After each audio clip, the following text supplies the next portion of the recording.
እሺ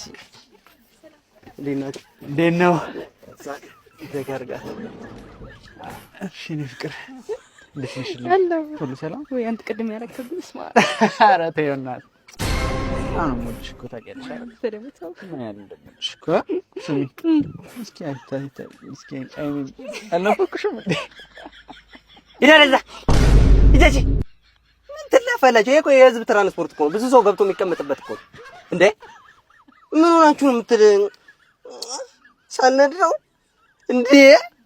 እሺ በቃ አሁን አስጀምሪው። አላስጀምርም ጭራሽ ሳስጀምርማ መሪ ይዤ ወደዛ ሳይማ እናንተ ጥሩ ነገር ላይ አትሆኑ። ውረድ፣ አሁን ውረድልኝ ወንድሜ፣ ውረድ። ቢቀርብኝ ይሻላል። ይሄ አባቴ ስንት ነገር የሚቀመጥበት ነው። ተይው፣ ሌላ እንፈልጋለን። እሺ ሂድ በልግ። ሲጀምር አንተ ለስራ አትሆንም። እኔ ፍቅረኛ ስለሌለኝ ምናምን አይደለም፣ ግን ይደብራል የምትሰሩት ስራ።